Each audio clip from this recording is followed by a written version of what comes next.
오늘 영광의 무게라는 제목으로 우리 하나님 말씀 함께 살펴보도록 하겠습니다. 우리가 오늘 창립 8주년입니다.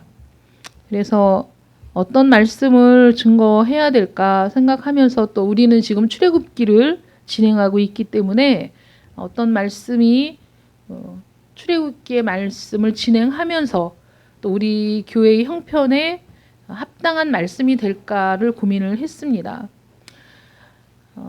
제가 처음에 교회를 창립하게 되었을 때 그 전에는 제가 우리 동기들보다 굉장히 많이 늦었죠.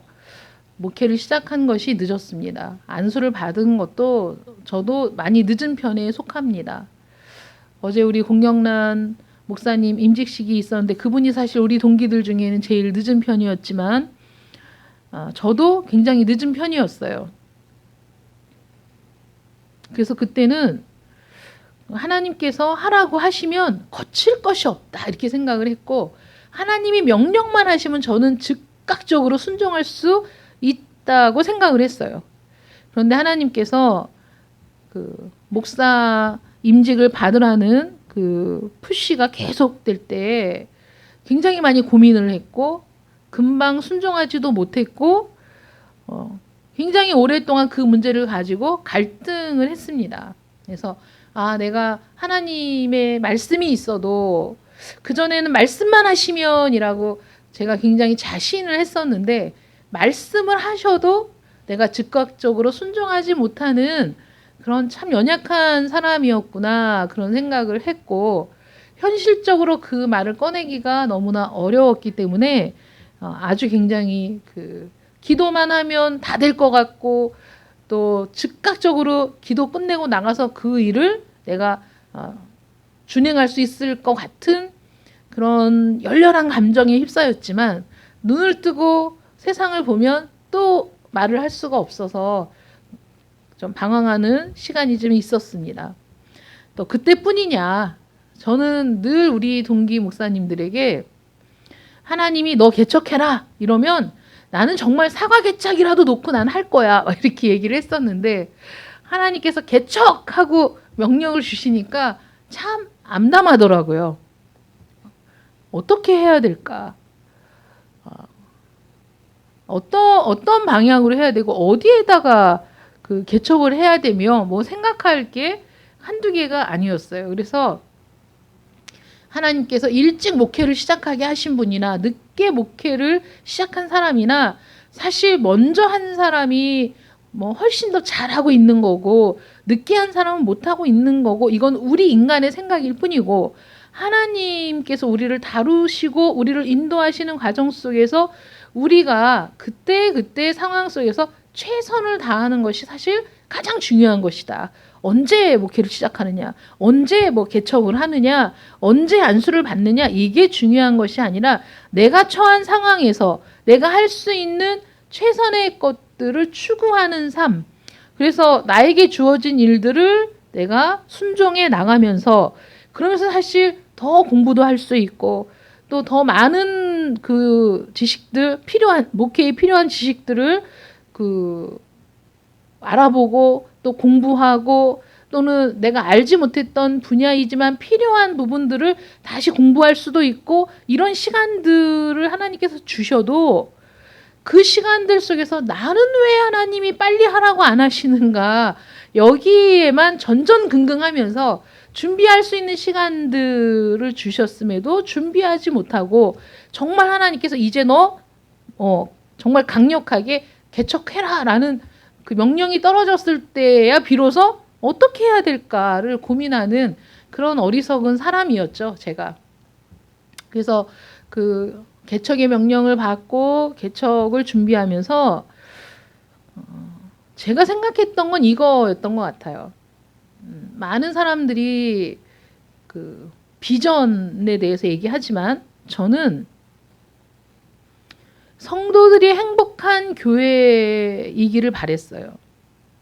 왜냐하면 제가 신앙생활을 하면서, 저는 물론 남편도 우리 장로님도 그 믿음이 좋은 분이시고 우리 시댁 식구들도 다 신앙생활을 하시는 분들이기 때문에 신앙생활을 하는 거에 대해서는 어느 누구도 뭐 간섭을 하지 않았어요. 뭐 안에서 문제였지. 뭐 기도하겠다, 뭐 기도원을 가겠다, 뭐 철야를 참석하겠다 이런 거에 대해서는 전혀 문제가 되지 않는 그런 집안이었죠. 우리 그 시댁이. 그럴 뿐만 아니라 또 열심히 또 그 특심인 시댁 식구들이라 뭐 기도를 더 해라라고 얘기를 할 정도지 뭐 형편에 따라서 아이고 못 나올 수도 있지 뭐 이런 게 또 통용되는 집안은 아니었기 때문에 어린 자녀들을 데리고도 뭐 철야를 참석하고 애들이 뭐 아파도 그 교회 가서 아파야 되고 업고 안고 뭐 교회 가서 그 철야를 마치고 오고 이런 생활을 하면서도 당연히 그렇게 해야 된다고 생각을 하고 이제 생활을 했죠.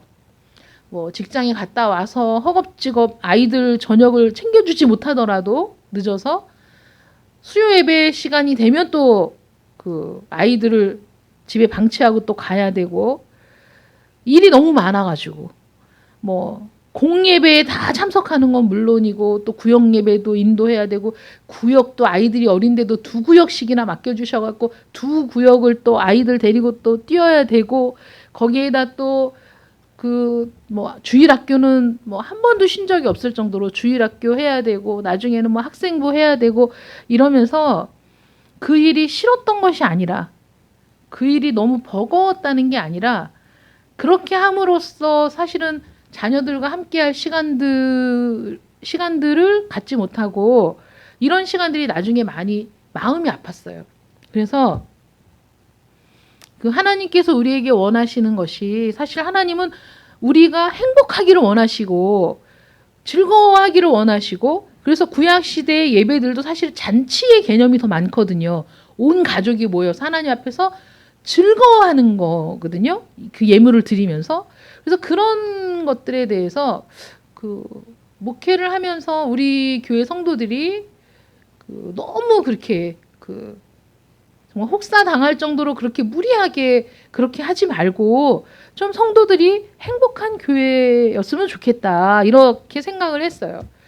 그렇게 목회를 시작했는데 참 수시로 많은 고민과 갈등이 있었어요. 왜냐하면 그래 성도들이 행복한 건 좋은데 그렇다고 영적인 훈련을 게을리할 수는 없고 영적인 훈련을 하기 위해서는 기도를 시키기 위해서는 또 시간을 드려야 되는데 24시간이라는 시간 속에서 직장생활 하랴 가정을 돌보랴 나에게 주어진 일들을 해나가면서 또 하나님 앞에서 기도의 시간을 드리고 예배의 시간을 드리는 것이 시간을 우리에게 더 주시는 게 아니라 누구나 제한된 시간 안에서 그것들을 분배해서 사용해야 되니까 성도들을 어디까지 푸시를 해야 되나 어디까지 그 기도하라고 좀 다그쳐야 되나 사람이 자동적으로 자연히 스스로 찾아와서 기도를 하고 이러면 좋겠지만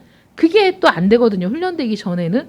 그러니까 기도하라고 좀 어느 정도 푸시도 해야 되고 또 그 모임도 이끌어야 되는데 어디까지 성도들의 입장을 봐주고 또 어느 선까지는 그래도 안 돼. 이거는 해야지라고 밀어붙일 것인가에 대한 고민들이 많이 있었죠. 이제 그렇게 고민을 하면서 사실은 지금까지 왔습니다. 또 오늘 본문 말씀 18장 후반부에 보면 모세의 장인이 그 십보라와 2 아들들을 이끌고 모세에게 옵니다. 그러니까 모세가 애굽에 갈 때 그 십보라와 2 아들들을 떼어놓고 돌려보내고 장인에게 그리고 모세가 혼자 애굽으로 갔습니다. 그래서 거기에서 이제 애굽에서의 일들을 겪고 출애굽을 하고 그 다음에 이 광야의 생활을 시작했을 때 그 장인 이드로가 하나님께서 행하신 일을 듣고 그리고 자기 딸 십보라와 2 손자를 이끌고 모세에게 와서 데려다 주죠. 모세에게. 그때 이드로가 모세가 그 하는 일들을 봅니다. 근데 이드로는 미디안의 제사장인데 하나님의 제사장은 아니었죠. 하나님의 제사장은 아니지만 그 당시에도 뭐 여러 가지 그 뭐 잡다한 뭐 종교들이 있었기 때문에 그런 제사장이었어요.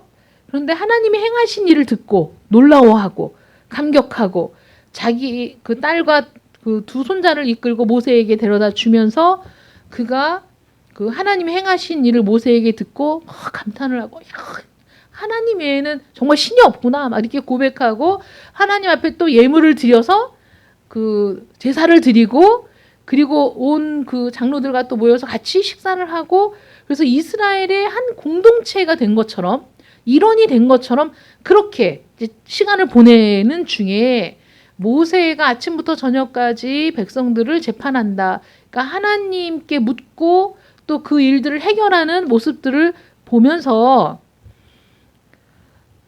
그 이드로가 그 모습을 보다가, 야, 이거 저러다가 진짜 사람이 죽겠네. 저렇게 일이 많아가지고 어떻게 사람이 살겠어? 이런 생각을 하게 됐어요. 그래서 모세에게 찾아가서 얘기를 하죠. 그래서 지금 그렇게 일하면 너무 짐이 무겁지 않니? 너무 힘들지 않니? 그러니까 그렇게 일하면 안 돼. 네가 다 혼자서 맡아서 할 생각을 하지 말고 이제 네 밑에 뭐 정직하고 인정받고 그 올바른 사람, 괜찮은 사람 뽑아가지고 1000부장, 100부장, 10부장 이렇게 세워라. 그래서 그 사람들이 자기에게 맡겨진 사람들을 재판하게 하고 다스리게 하고, 그 다음에 거기서 해결되지 않는 큰 문제는 모세 너에게 갖고 오게 해서 네가 해결하면 그럼 네가 하는 일이 줄어들 거 아니냐. 그만큼 네가 덜 힘들지 않겠니? 뭐 이렇게 얘기를 하는 거죠. 이 부분에 대한 많은 주석을 제가 살펴봤을 때 다 이것이 그 지혜로운 그 충고라는 글들이 많았어요. 이드로의 충언이 굉장히 지혜로운 것이었고, 또 모세가 이제 그 말을 따라서 하게 되거든요. 그런데 관점을 좀 바꾸어서 생각을 해보자면, 지금 이드로는 미디안의 제사장이었고 모세는 지금 하나님의 제사장 겸 또 하나님이 선택하셔갖고 그 이스라엘의 지도자, 왕으로서, 제사장으로서, 선지자로서 예수님의 모형이라고 말씀드렸잖아요. 그래서 이 모세가 이스라엘을 이끌 막중한 사명을 하나님께로부터 받아서 이 일을 지금 수행하고 있는 중인데, 지금 미디안의 제사장인 이드로가 와서 그는 지금 하나님의 놀라운 섭리에 감탄한 것 같고 또 거기에 순복한 것 같고 또 굴복한 것 같고 이제는 하나님을 경외하는 사람인 것처럼 보였지만은, 그의 이 충고가 인간적으로는, 자연적으로는 굉장히 그 묘한이라는 생각이 들고 모세에게 굉장히 호의적인 그런 충언이라고 느껴지는 거죠. 그런데 하나님의 사람은 인간적이고 자연적인 원칙을 따르는 사람이 아니라 영적인 것에 비중을 더 두고 영적 원칙에 따라야 한다는 거죠. 그래서 주님의 사역에 임할 때 그는 지금 소명을 받은 사람으로서 누구의 명령을 받고 지금 이 일을 하는 거냐면 하나님의 명령을 받고 이 일을 하는 사람이고, 그 걸음을 인도하시는 분은 누구냐? 하나님이시라는 거죠. 지금 현재 눈앞에 보이는 거죠. 구름 기둥이 보이고 불기둥이 보이고, 그 구름 기둥과 불기둥이 운행하기 시작하면 이스라엘은 짐을 싸고 그것을 따라가는, 그래서 하나님의 인도하심을 날마다 볼 수 있는, 그래서 그들을 인도할 때에도 모세는 자신의 의지가 아니라 하나님의 의지, 하나님의 뜻에 순종하면서 이스라엘을 이끌고 있는 지도자였어요. 전적으로 하나님의 명령만 따라야 되고 하나님의 음성에만 귀를 기울여야 하고, 우리 눈에 보기에 아무리 이것이 그 자연적이지 않은 것 같은, 자연스럽지 않은 것 같은 일이라고 하더라도 하나님의 명령에 따라야 하는 사람이 누구냐? 모세였다는 거죠. 반석을 치라. 그랬을 때 반석을 치니까 거기에서 물이 쏟아져 나왔다. 이거는 인간적이고 자연적인 방법이 전혀 아니고 하나님의 방법이었죠. 그래서 모세는 하나님의 명령을 받아야만 했다는 거예요. 그런데 장인 이드로의 말에 귀를 기울였죠. 그거는 하나님의 뜻은 아니었다고 저는 생각을 합니다. 하나님의 뜻은 아니었어요. 그리고 그 부분에 있어서 야, 모세가 200만 명이나 되는 사람들을 어떻게 다 그 사람들의 모든 그 일들을 다 재판을 하고 관여할 수 있겠어. 인간적으로 불가능한 일이지만 이 이드로의 충원 이전에 이스라엘에도 장로들이 있었고 또 각 지파별로 우두머리들이 다 있었던 거죠. 생각해 보세요. 그 지파별로 그 루벤이든지 유다 지파든지 베냐민 지파든지 어느 지파이든지 수장이 있고 또 그 밑에 자연적으로 그 나이를 따라서 또는 그 족보를 따라서 그 밑에 일들을 분담하는 사람들이 그 지파를 이끄는 사람들이 다 있었던 거죠. 새로 천부장, 백부장, 십부장이라고 명칭을 꼭 부여하지 않아도 자연스럽게 형성된 그 룰이라는 게 지파별로 다 있었고 그래서 그들이 족장들이 다 그 예물을 드리고 이런 모습들이 나오거든요. 장로들도 있었고 그래서 모세가 그 십계명을 받으러 올라갈 때 장로들이 같이 올라갔었죠. 산 중턱까지. 그런 모습들을 보면 이스라엘 안에 전혀 체계가 없이 엉망진창이었던 것이 아니라 그들은 행진할 때에도 세 지파 하나님의 명령대로 세 지파씩 동서남북으로 그 진을 이루어서 그렇게 진행하고 그렇게 그 장막을 치고 그런 규율이 있었다는 거죠. 그러니까 그 모든 일들에 있어서 하나님께서 어떻게 말씀하시는지를 물었어야 한다는 거예요. 하나님 이런 충고가 있습니다. 이런 말이 들려옵니다. 어떻게 하는 것이 옳은 방법일까요? 라고 물었어야 되는데 모세가 이드로의 말을 듣고 마음이 확 동한 거예요. 그래서 민수기에 보면 모세가 하나님 앞에 불평하는 부분이 나옵니다. 민수기 10장 14절에 보면 11장 14절인가 보면 내 짐이 너무 무겁습니다. 라는 얘기가 나오거든요. 그게 이드로의 말을 듣고 모세가 생각하니까 너무 무거운 거야. 이러다 내가 지쳐 쓰러지겠다. 막 이런 생각이 드는 거죠. 여러분 우리가 인간적인 위로가 달콤할 때가 있고 그 친절을 베푸는 사람에게 내가 의지하고 싶은 마음이 들 때가 있습니다. 그런데 하나님의 일을 할 때 그 모든 것들이 방해가 될 때가 많아요. 정말 그 어떤 결정을 할 때 하나님과 독대해서 하나님께 기도하고 물으면서 하나님이 일러주시는 대로 가는 방향이 가장 옳을 수 있는 겁니다. 이드로 같은 경우에 하나님을 향하여 눈이 열려지지 않았어요. 하나님에 대해 들었지만 놀랍고 감탄했고 야 정말 말을 들어보니 하나님 같은 분이 없다라고 그가 고백했을지라도 나중에 결말을 보면 이드로는 결국 자기 친족에게 돌아가거든요. 모세가 우리와 함께 있읍시다. 하나님이 우리에게 새로운 땅을 약속하셨습니다. 함께 갑시다. 라고 얘기해요. 그런데 이드로가 나는 내 친족에게 돌아가겠다. 내 친족이 머무는 땅으로 돌아가겠다. 이렇게 하고 돌아가거든요. 지금 현재 아무리 그 사람이 열정적이고 믿음이 있는 것 같고 기도하는 것처럼 보일지라도 그러나 그 사람의 결말을 우리는 알지 못하고 그 사람이 나에게 해주는 말들이 내가 너무 달콤하고 너무 좋고 위로가 되고 의지가 되고 아유 우리 성도들도 좀 이러면 얼마나 좋아 막 이런 생각이 들 정도로 그렇게 내 마음을 사로잡는 얘기가 있다고 할지라도 우리는 경계하고 하나님의 뜻이 무엇인지를 분별하는 데 우리가 힘을 쏟아야 한다는 거죠. 이드로가 하나님을 향하여 그 눈이 열려 있는 것이 아니라 모세를 보고 얘기하는 거예요. 모세를 보고 야 저렇게 일하면 힘들겠네. 저렇게 일하면 이건 아니지. 이렇게 생각하는 거죠.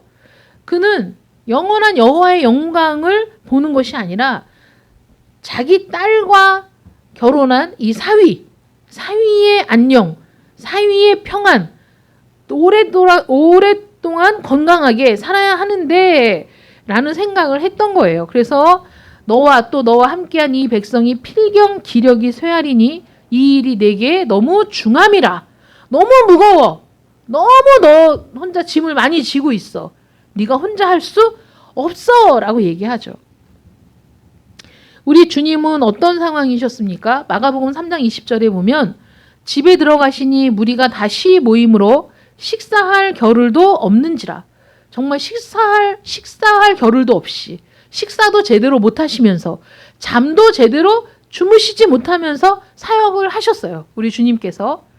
그렇게 사역을 하고 있는데 예수의 친족들이 듣고 그를 붙들러 쫓아온 거예요. 그러면서 미쳤다. 얘가 미쳤어! 라고 지금 잡으러 쫓아왔다. 성경이 그렇게 기록하고 있거든요.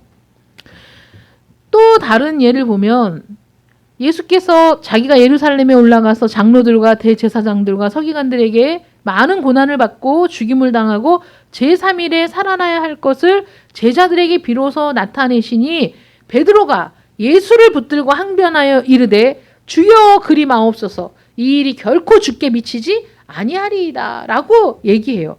얼마나 좋아요. 내가 지금 죽게 생겼는데 고난받게 생겼는데 수제자가 주님 절대 그러면 안 됩니다. 그런 일이 결코 일어나지 않을 겁니다. 인간적으로는 너무 든든한 제자고 너무 듣기 좋은 말이죠. 근데 주님이 뭐라고 얘기하세요? 예수께서 돌이키시며 베드로에게 이르시되 사탄아 내 뒤로 물러가라. 너는 나를 넘어지게 하는 자로다. 내가 하나님의 일을 생각하지 아니하고 도리어 사람의 일을 생각하는도다. 사실 모세의 입장에서도 그 말을 들었을 때 너는 나를 넘어지게 하는 자로다. 내가 하나님의 일을 생각하지 아니하고 도리어 사람의 일을 생각하는도다. 왜 넘어지게 하는 자입니까? 베드로의 말이 달콤하기 때문이에요. 베드로의 말이 귀에는 착착 붙는 말이기 때문입니다. 누가 나를 이렇게 생각해줘. 누가 나를 이렇게 위해줘. 그러니까 그 말이 너무 듣기가 달콤한 거예요. 그 말을 들으면 넘어지는 거죠. 주님께서 너야말로 나를 넘어지게 하는 자로구나. 네가 하나님의 일을 생각하지 않고 사람의 일을 생각한다. 여러분 사람의 일을 생각해서 말해주는 건 우리에게 달콤해요. 왜냐하면 사람의 입장 우리 다 알잖아요. 이심전심이죠. 그렇기 때문에 사람의 일을 생각하고 얘기하면 그게 이치에도 맞고 아유 내 마음이 그 마음이죠. 홀라당 넘어갑니다. 그런데 하나님의 일을 생각하면 때로는 가혹할지라도 때로는 냉정해 보일지라도 그렇게 얘기해야 될 때가 있는 거고 몰아붙여야 할 때가 또 있는 겁니다. 모세에게는 아주 그 치밀한 유혹이었죠. 그런데 그가 맡은 소명, 그 소명을 생각하고 그 소명을 이루어가는 데 있어서 어떤 것으로 일을 하느냐, 능력의 근원을 기억했다면 그 말에 그 달콤한 그 느낌을 갖지 않았을 거예요. 왜냐하면 하나님께서 말씀하시죠. 모세를 보내실 때 내가 너와 함께 하겠다. 이렇게 말씀하시죠. 모세 혼자 야 이제 네가 적진에 혼자 들어가서 너 혼자 싸워 라고 등을 떠밀어서 적진 속으로 들여보내는 하나님이 아니라 하나님이 모세와 함께 가시는 거예요. 도와주시는 거고 능력을 주시는 거지 모세가 자기 능력으로 애굽에 들어가서 자기의 능력으로 그 바울과 독대하고 자기의 능력으로 이스라엘 백성을 구출해냈느냐? 절대 그럴 수 없는 거죠. 어려운 고비마다 인간이 할 수 없는 영역을 만날 때마다 누가 도우셨습니까? 하나님이 도우셨죠. 그런데 이드로의 말은 어때요? 이제 내 말을 들으라. 누구 말을 들어야 됩니까? 하나님의 말을 들어야 되는데 이드로는 내 말을 들어. 그리하면 일이 내게 쉬우리라. 여러분 이렇게 그 강력한 유혹이 없어요. 일이 쉽다. 우리는요 언제나 쉬운 길을 택해요. 어려운 길을 일부러 가는 사람은 없습니다. 쉬운 길, 편한 길. 그래서 똑같은 어떤 일이 벌어졌을 때 우리는 이 일을 어떻게 쉽게 할까를 생각하죠. 어떻게 하면 쉽게 지나갈까를 생각해요. 제가 우리 아들에게 도시락을 김밥을 하나 사다 줬어요. 배고프다고 카톡이 왔더라고요. 병원 밥이 맛이 없다고. 그래서 제가 참치김밥 하나 사다 줄까? 그랬더니 좋다 그래서 김밥을 사가지고 병원 앞에 갔어요. 병원은 차길 건너편이고 나는 이쪽에 차를 잠깐 주차했는데 얘 전화를 해도 전화를 안 받아. 바쁜지. 병원에서 나올 기미가 안 보여. 제가 이러고 창문을 열고 병원 입구를 쳐다보다가 상황을 딱 보니까 앞뒤로 차가 하나도 안 오는 거예요. 도로에 차가 하나도 없어. 제가 순간적으로 여기에서 그냥 확 유턴해가지고 병원 앞에서 기다렸다가 우리 아들이 나오면 바로 주고 가는 게 어떨까? 아, 이게 참 쉬운 길이에요. 순간적으로 그렇게 하면 좋을 것 같다는 생각이 드는 거예요. 아이고, 그러면 뭐 편하지. 딱 보니까 차도 하나도 없네? 그래갖고 유턴을 하려고 핸들을 딱 잡았는데 오토바이가 옆으로 이렇게 지나가다가 갑자기 끽끽끽 소리가 나갖고 저는 유턴하려고 생각했다가 쳐다보니까 순식간에 이 오토바이가 제 차를 지나서 바로 미끄러지더니 확 뒤집어진 거예요. 그래갖고 그 아저씨가 막 나가 떨어져가지고 연세가 있으신 분인데 사람들이 막 달려들어가지고 오토바이를 어떻게 세우고 그분을 부축하는데 못 일어나시는 거예요. 머리를 붙들고 머리를 부딪히셨는지 그 순간적으로 야, 이거 여기에서 핸들 돌렸다 큰일 날 뻔했다. 하나님께서는 제가 이렇게 가끔가다 그 법을 무시하고 그럴 때가 있기 때문에 하나님이 이렇게 경고를 하신다고 생각을 했는데 우리 장로님한테 그 얘기를 했더니 우리 장로님이 핸들을 돌렸어요, 안 돌렸어요? 그래서 핸들을 돌리진 않았다고. 돌리려고 손을 핸들에 얹었다고. 그랬더니 핸들을 돌렸으면 덤태기 쓸 뻔했다. 부딪히지 않아도 차가 움직이는 것 같아서 이분이 놀래가지고 그랬다고 하면은 제가 원인을 제공한 사람이잖아요. 앞에 아무것도 없는데 차도 없고 사람도 없고 아무것도 없는데 그냥 혼자 넘어지셨어. 그래서 그 상황을 보면서 제가 이제 김밥을 주고 오면서 그런 생각을 했어요. 야, 내가 참 편한 길을 찾는 사람이구나. 아무도 없다면 그거 좀 불법으로 유턴을 해도 뭐 어때? 라는 생각. 아무도 없는데 뭐 누구에게 피해 주는 것도 아닌데 뭐 차도 없고 안전한데 라고 나의 그 불법을 합리화하는 그 저의 모습을 발견하게 됐죠. 모세에게도 야, 내 말 들어. 이게 쉬운 거야. 이렇게 쉬운 방법이 있는데 너 왜 힘들게 일하는 거야? 이렇게 얘기할 때 그 말이 달콤하다는 거죠. 쉽게 할 수 있는 길이 있어? 쉽게 해야지. 라는 생각이 드는 거죠. 민수기 11장 14절에 모세가 이렇게 불평을 해요. 그러니까 이드로의 말을 듣고 모세의 마음이 변한 거죠. 책임이 심히 중하여 나 혼자는 이 모든 백성을 감당할 수 없나이다. 이렇게 얘기해요. 여기에서 책임이 심히 중하다. 히브리어로 영광을 의미하는 카보드라는 단어는 원래 무겁다라는 의미를 갖고 있는 카베드에서 파생된 단어예요. 그러니까 말하자면 무겁다와 영광이라는 말이 같은 말이라는 거죠. 원래는 금이나 은과 같은 자산. 여러분, 금은 무거울수록 좋은 거잖아요. 무거울수록 더 많은 풍요를 얘기하는 거잖아요. 그래서 금을 요거 뭐 조금 이거 줄까? 아니면 이만한 거 줄까? 그럼 우리는 갖고 가기 무거워도 갖고 가기가 힘들어도 어떻게 하죠? 무거운 걸 가져가죠. 여러분, 안 그래요? 돌멩이만한 금과 이따만한 금을 주면서 야, 너 갈 길도 먼데 무거우니까 이거 돌멩이만한 거 이거 가지고 가 라고 얘기할 때 여러분들은 어떻게 반응하세요? 둘 중에 아무거나 가져갈 수 있다면 어떤 걸 가져가실 거냐고. 무거운 거 가져가야죠. 힘들어도 내가 끌고라도 가야지. 끌고라도. 야, 이게 차이가 어딘데 돌멩이만한 거하고 이만한 거하고. 그러니까 무겁다라는 게 영광이라는 단어랑 그 동일한 가치가 있다 라고 생각한다면, 영광이라는 의미를 갖고 있다면, 무겁다는 게, 지금 모세가 책임이 심히 중하여, 그러니까 책임이 너무 무거워서 이스라엘 백성이 나에게 맡겨진 짐이라고 생각하는 순간에 이 백성들을 나 혼자 어떻게 짊어질 수 있겠습니까?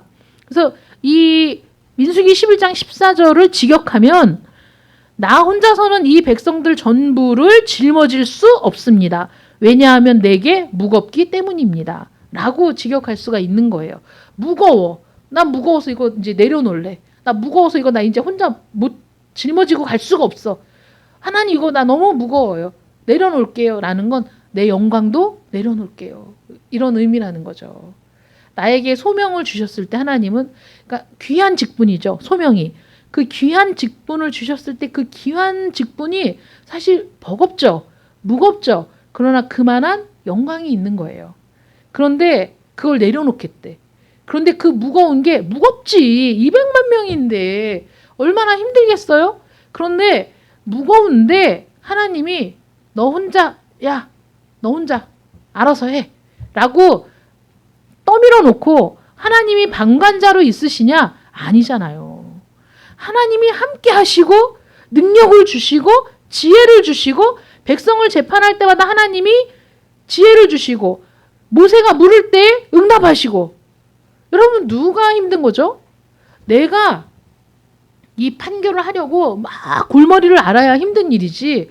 모세는 이야기를 듣고 하나님께 물어요. 하나님 뭐 이런 일이 있는데 하나님이 이렇게 해라.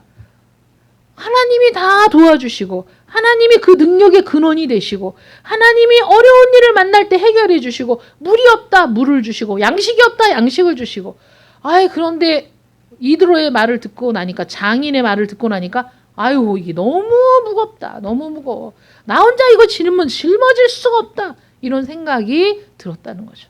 인간적인 친절이라는 게 내 마음을 이해하는 것 같고 달콤하고 그 말대로 하면 길이 쉬울 것처럼 보이지만 하나님의 길은 무거우나 하나님이 짐을 져주시는 길이고 인간의 길은 가벼울지라도 그게 자기 혼자 감당해야 되는 길이라면 여러분은 어떤 길을 가시겠습니까? 어떤 길이 복된 길이냐 하는 거죠.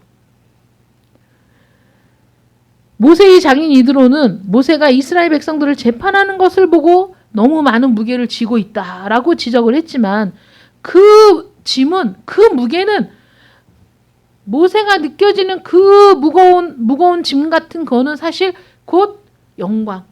나에게 주신 소명을 내가 이루어갈 때 나에게 주어질 영광입니다. 하나님의 칭찬입니다.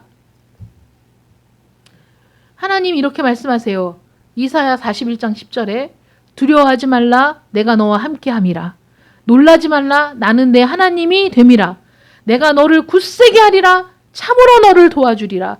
참으로 나의 의로운 오른손으로 너를 붙들리라.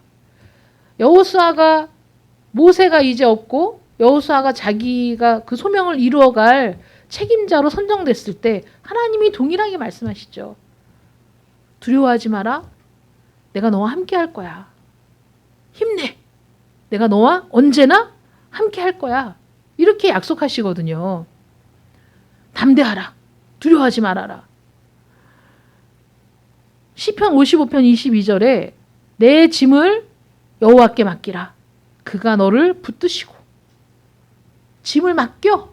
하나님이 너를 붙들어 주실 거야. 내가 짐을 맡길 하나님이 계시는데 두려워하지 말라고 담대하라고 내가 함께 하겠다고 말씀하시는 하나님이 계시는데 짐이 무겁다고 징징거리면서 나는 이 짐을 지고 싶지도 않고 나는 이 짐을 질 능력도 없다고 얘기한다면 얼마나 여러분 말씀 들으니까 여러분들 생각 드시잖아요. 정말 찌질하죠. 그런데 그걸 어떻게 포장합니까? 겸손으로 포장하죠. 제가 부족해서 제가 잘난 게 없어가지고 능력이 없어가지고 가진 게 없어가지고 지식도 부족해서. 그래서 저는 어떤 일을 이렇게 맡겨야 할 때 여러분 맡길 때 예를 들어서 제가 성도들에게 어떤 일을 맡길 때 기도하지 않고 맡기는 게 아니에요. 기도하고 맡깁니다. 우리 성도들은 그런 분들이 없으시지만 뭐 총회나 노예에서 어떤 일을 할 때 일을 맡기면 아유 제가 부족해서 겸손이 아니에요. 제가 가진 게 없어서 제가 감당할 수 있을런지 모르겠어요. 겸손해 보이지만 겸손이 아닙니다. 기도해 볼게요. 저는 그거 믿지 않아요. 기도해 볼게요 하는 사람 치고 맡아서 하겠다는 사람이 없더라고요. 하는 사람은 그냥 얘기할 때 즉각적으로 그냥 순종해요. 아유 제가 뭐 능력은 없지만 해보겠습니다. 하나님 의지하고 해야죠. 라고 얘기하는 사람이 일을 하죠. 기도해 볼게요 하는 사람은 한 발 뒤로 빼고 얘기하는 거예요. 기도해 볼게요. 하나님 뜻이 아니면 저는 안 합니다. 그리스도의 종들이 계속 실패하는 이유가 뭐냐면 겸손의 탈을 썼기 때문이에요. 자기 자신을 불신하는 것 같고 자기 자신을 심히 낮추는 것처럼 또 나는 그만한 능력이 없다고 얘기하면서 하지만 여러분 하나님께서 책임을 강요하셨나요? 책임을 지라고 여러분들에게 강요하십니까? 하나님은 여러분들에게 책임을 강요하시는 게 아니라 책임을 함께 지겠다고 하시죠. 여러분들에게 혼자 감당해라 라는 게 아니라 내가 함께 할게. 내가 도와줄게. 나는 너의 큰 능력. 나는 너의 보호자. 나는 너의 인도자 라고 말씀하시잖아요. 그러니까 우리가 하나님을 보면 참된 겸손은 하나님의 명령에 순종하는 게 참된 겸손입니다. 하나님의 뜻에 함께하는 게 참된 겸손이지 자기의 부족함을 내세우는 것이 겸손이 아니라는 거예요.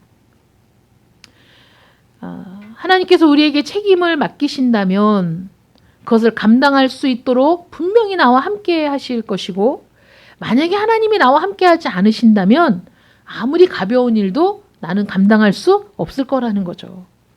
하나님이 함께 하시면 태산이라도 무겁지 않지만 하나님이 계시지 않으면 깃털이라도 내 힘에 지나치게 무거운 것이 될 거라는 사실. 그래서 하나님이 맡기신 짐이 나에게 어울리지 않는다. 내가 해야 될 일이 아니다. 라고 생각한다면 하나님은 그 일을 맡기시고 그 일을 통해서 영광을 받지 않으실 거예요. 하나님께서 우리를 부르실 때 우리의 능력이 얼마나 있느냐, 우리가 얼마나 대단한 사람이냐, 우리가 얼마나 지혜가 많은 사람이냐, 지식이 많은 사람이냐를 우리를 사용하시는 근거로 삼지 않으신다는 거죠. 우리가 사사기 말씀을 보면 사실 연약한 자를 들어서 이스라엘을 구원할 사사가 되게 하시고 연약하고 흠이 많은 사람들을 통해서 하나님은 이스라엘을 구원할 사사로 사용하시잖아요. 그거는 무슨 뜻이냐면 하나님의 구원이 그 한 사람에게 있는 것이 아니라 하나님이 누구와 함께 하시느냐에 따라서 달려 있다는 거죠.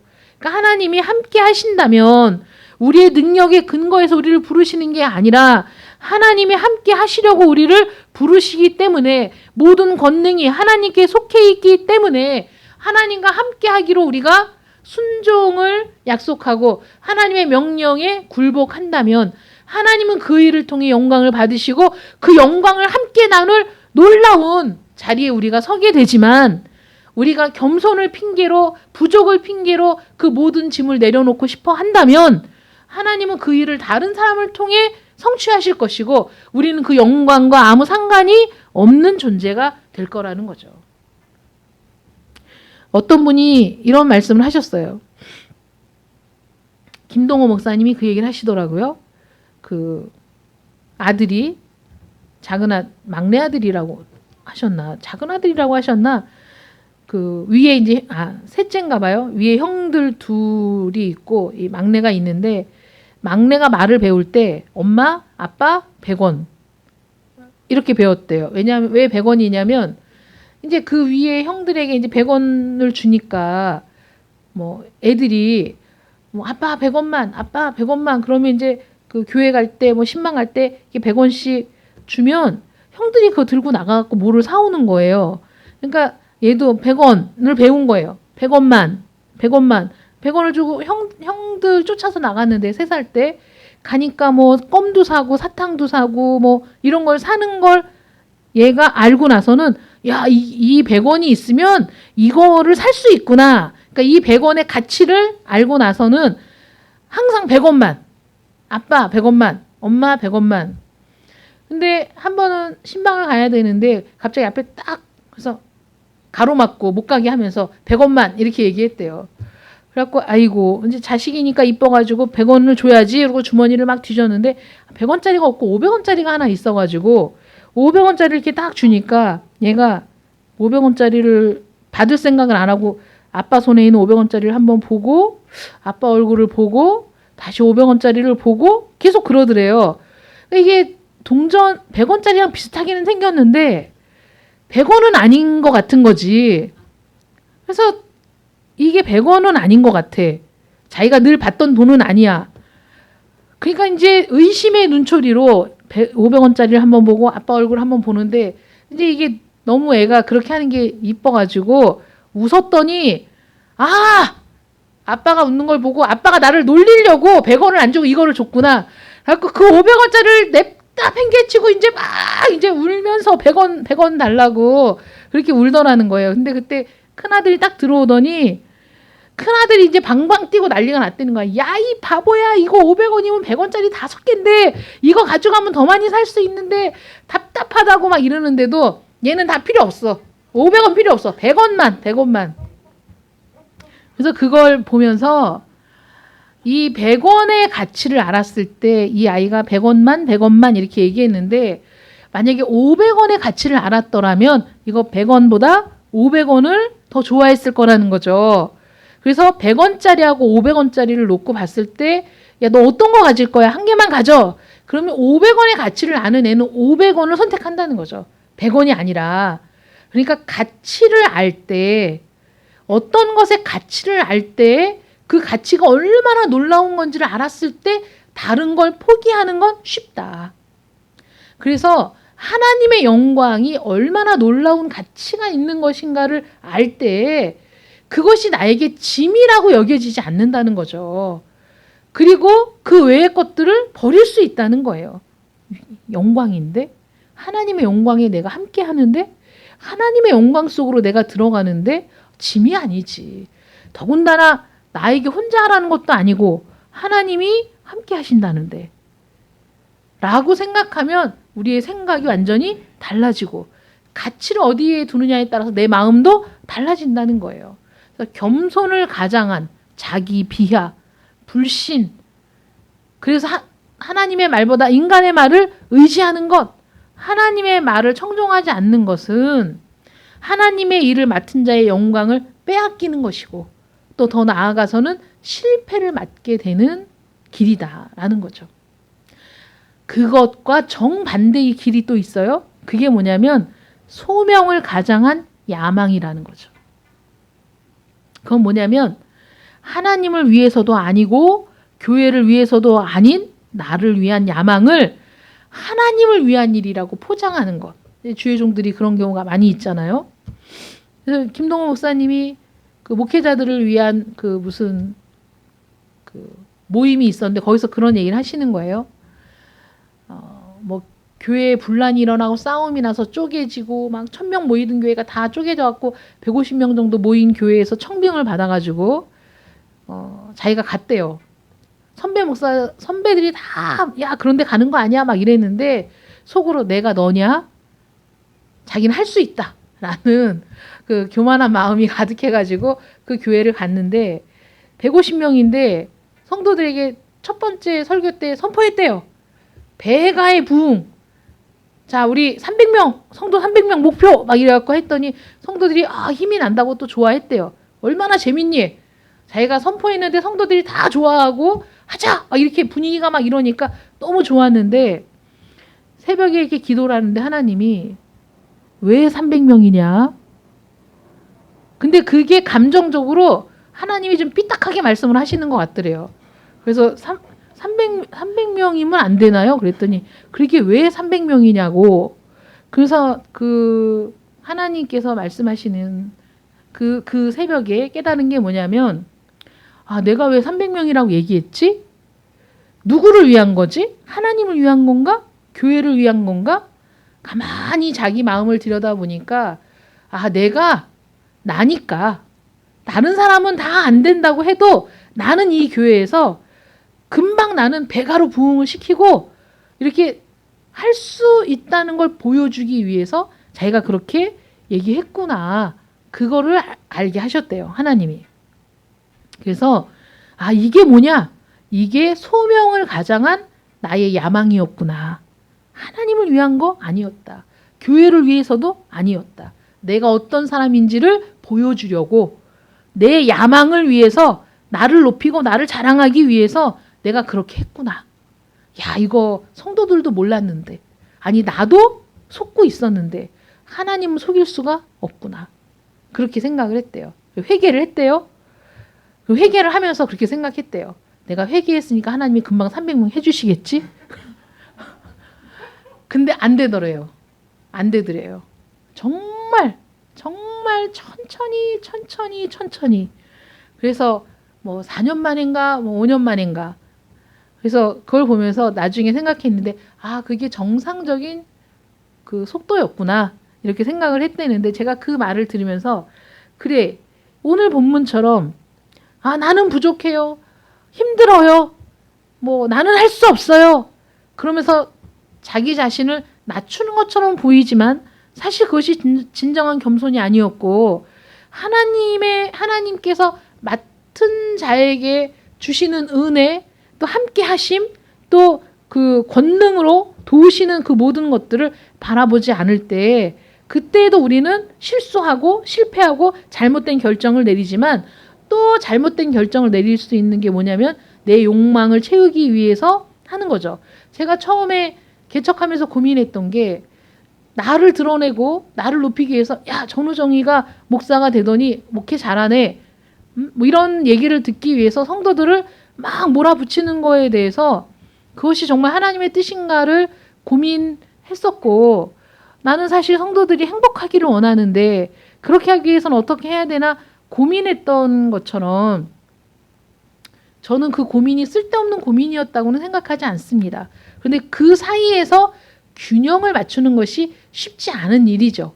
그래서 하나님께서 명령하신다면 하나님께서 이렇게 하라고 하신다면 어떤 일이 있어도 성도들의 눈치가 보여도 성도들을 좀 압박하는 것 같아도 그 뜻대로 내가 밀고 나가며 하나님을 의지하는 것, 이것이 하나님께서 저에게 주신 소명을 이루는 길일 뿐만 아니라 여러분들 각자에게도 하나님이 소명을 주셨을 때 그 소명을 이루는 방법인 거예요. 어떤 일이 있어도 그 일을 하게 하시는 하나님의 능력을 의지하고 나아가는 것, 그게 우리가 이제 앞으로 나아갈 방향이고, 그러면서도 한편으로는 우리에게 친밀하게 다가오는 달콤하게 속삭이는 말들을 끊임없이 걸러내면서 하나님의 일을 생각하는 사람으로 살아가야 되고, 그리고 내 욕심을 채우기 위해서 다른 것들을 이용하는 일도 없어야 되는 거죠.